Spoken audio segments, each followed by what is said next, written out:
Hey guys, once again welcome back to my YouTube channel. So आज का topic है how to be a profitable trader. So ये basically ना risk management के ऊपर होने वाला है कि आप लोगों को अपने रिस्क कैसे मैनेज करना है जब भी आप ट्रेड में हो या ट्रेड लेने वाले हो। रिस्क आपको पहले से डिसाइड रखना है कि यार मैं ना इतना ही लॉस झेल सकता हूँ अगर लॉस हो जाए, या मुझे इतना प्रॉफिट चाहिए आज। ये मेरे को डिसाइड रखना बहुत ज़रूरी है, नहीं तो मार्केट सब कुछ बर्बाद कर सकती है, खासकर अगर आप ऑप्शंस में ट्रेड करते हैं तो। सबसे पहला रूल जो हमारा आता है वो ये है कि हमें ना हमेशा ब्रेकआउट या ब्रेकडाउन वाली ट्रेड पे ध्यान देना है। अब आप कहेंगे कि ब्रेकआउट और ब्रेकडाउन क्या होता है, तो पहले मैं आपको एक चीज़ समझाता हूँ।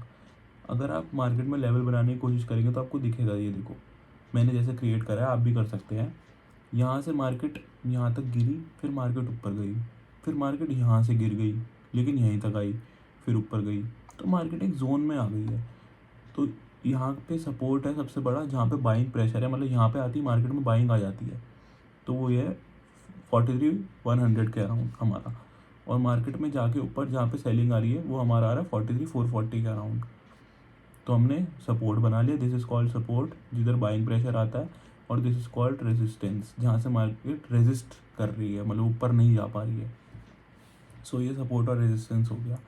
फॉर एग्जांपल अगर कोई भी ट्रेड है, मान लो मैं अपने चैनल में कल को आपको एजुकेशनल पर्पज़ के लिए ट्रेड देता हूँ कि बाय अबव 400 रुपीज़, तो आप उसको अभी नहीं लोगे, जब वो 400 टच करेगा जब ही लोगे। अगर आप मान लो ऐसी मार्केट चल रही है, मैं अगर आप यहाँ पे कोई भी चीज़ खरीद लेते हो तो देखो नीचे जाने का चांस भी बहुत हो जाएगा और ऊपर जाने का नहीं कह सकते कुछ भी।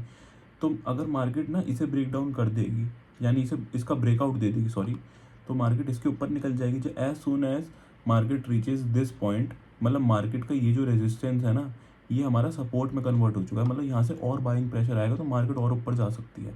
तो हमें, अगर हम ऑप्शन बाइंग करते हैं तो हमें मोमेंटम का फ़ायदा उठाना है। तो जैसी मार्केट इसके ऊपर निकली तो मैं क्या करूँगा, मान लो 43,500 जाएगी तो मुझे लगता है और ऊपर जाएगी मार्केट, तो मैं ऐट द मनी अगर ऑप्शन खेल रहा हूँ तो मैं क्या करूँगा, यहाँ पे 43,500 का कॉल ऑप्शन, क्योंकि मैं ऊपर की शर्त लगा रहा हूँ इसलिए कॉल, जो कि 22 दिसंबर की एक्सपायरी का है, मैं उस पर जाऊँगा, मैं देखूँगा उसका प्राइस क्या चल रहा है। उसका प्राइस चल रहा है 185 रुपीज़। अब ये देखो, यहाँ से एक, ये भी आप देख सकते हो कि यहाँ से कितनी बार ही घूमा है, पर इसकी थोड़ी कैलकुलेशन होती है जो हमें करना पड़ती है, जो मैं आगे की वीडियो में बताऊँगा कि कैसे करते हैं। फॉर एग्जांपल मुझे लगता है कि यार अभी ये फंसा देगा, अगर मैं इतने पे बाय करूँगा, मैं इसे बाय करना चाहूँगा जब ये 210 के ऊपर निकले, तो मेरे को क्या करना पड़ेगा, यहाँ पे जाके ना मुझे बाय पे जाके मुझे इसकी ऑर्डर कॉम्प्लेक्सिटी में जाके स्टॉप लॉस बाय ऑर्डर पहले से प्लेस करना पड़ेगा अभी से ही। उसमें क्या होगा, एज सुन एज 210 रुपये इसका प्राइस आ गया, वो ऑटोमेटिकली बाय हो जाएगा। तो उसमें क्या होगा, मैं मोमेंटम कैप्चर कर पाऊँगा।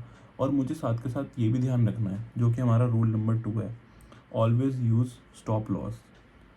Stop loss is God for you. तो मान लो अगर आपने 210 रुपीज़ में ऑटोमेटिकली आपका बाय हो गया, आपको तुरंत अपने रिस्क के हिसाब से, फॉर एग्जांपल मेरा है तो मैं 10 से 15% रिस्क ले सकता हूँ ये ट्रेड में।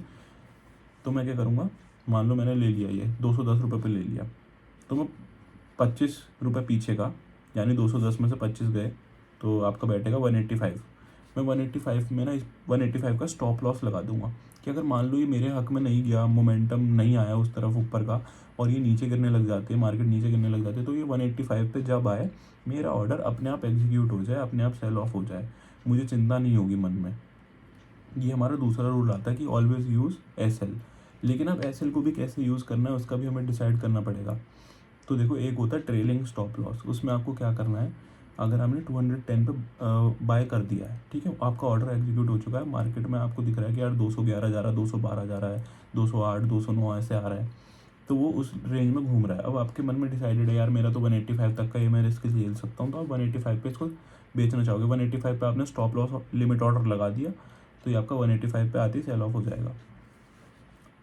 लेकिन अब ये ध्यान रखना है कि मान लो मार्केट आपके हक में जाती जा रही है, जाती जा रही है, 210 पे आपने लिया, विद इन फ्यू सेकेंड्स 220, 230, 240 होता गया, तो अब आपको अपने स्टॉप लॉस को ना आगे खींच के अपनी कॉस्ट पे ले आना है। फॉर एग्जांपल ये 250 रुपीज़ चला गया, तो अगर आप, या दो चीज़ें होंगी, या तो आप इसको स्कैल्प करके बुक कर लो 30-40 पॉइंट जो भी आपको मिल रहे हैं, और आप शांत बैठ जाओ मार्केट में, आज ट्रेड मत लो क्योंकि मार्केट आपको प्रॉफिट दे चुकी है।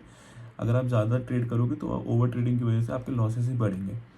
मान लो अगर आपको प्रॉफिट में संतुष्टि है तो आप उसे बेच सकते हो 250 रुपीज़ के लेवल पे। पर अगर आपको लगता है नहीं यार आज बहुत अच्छा मोमेंटम आएगा, मार्केट में बाइंग प्रेशर अच्छा है, वॉल्यूम अच्छी है, या फिर पुट कॉल रेशियो 1 के ऊपर है, तो अगर पुट कॉल रेशियो 1 के ऊपर होता है तो मार्केट कहते हैं बुलिश है, जहाँ तक मैंने को पता है। तो आप इसमें अपना जो आपने स्टॉप लॉस 185 पे लगाया था उसको मॉडिफाई करके क्या करना, कॉस्ट पे ले आना, 210 पे लाना। अगर वो 250 चला गया, उससे क्या फ़ायदा होगा, मान लो मार्केट वहाँ से घूम भी गई अगर, तो आपका 210 पे तो बिक जाएगा। आप तो रिस्क ही नहीं ले रहे, फिर उस हिसाब से आप तो मतलब जो प्रॉफिट कमा चुके हो उसी पे रिस्क ले रहे हो, अपनी कैपिटल पे रिस्क नहीं ले रहे। तो कैपिटल प्रिजर्वेशन हमारा पहला सबसे रूल होता है, अगर कैपिटल ही नहीं होगी तो ट्रेड किससे करेंगे, तो प्रॉफिट भी नहीं कमा पाएंगे। तो सबसे पहले तो कैपिटल बचानी है, इसलिए 210 पे मैं उसे आगे ट्रेल कर दूंगा, 185 से 210। अब वो 260 गया, 270 गया, तो मैं 10-10, 20-20 पॉइंट अपने स्टॉप लॉस को ही आगे करते जाऊँगा। उससे क्या होगा, मार्केट घूम भी गई, मुझे कुछ तो मिलेगा। और अगर मार्केट मेरे जिस तरफ मैं मतलब बेट कर रहा हूँ उसी साइड चलती गई तो बहुत अच्छा रिटर्न मिल जाएगा मुझे। तो जैसे जैसे मार्केट आगे जा रही है, मुझे अपना उसको एसएल को ट्रेल करते जाना है आगे की तरफ। ये हमारा हो गया। अब अगर आपने थर्ड रूल जो आगे आता है बहुत इंपॉर्टेंट, अगर आपने ट्रेड ले ली और आपने मान लो जैसे इसमें लॉट साइज 25 होता है, मैंने 2 लॉट्स ले लिए, ठीक है, 210 पे मान लो जब आया 2 लॉट्स बाय करेगा। अब मैंने इसको 240 पे ही सेल ऑफ कर दिया, तो मेरे को 30 × 50 यानी कितने का फ़ायदा हो गया, 1500 रुपये का।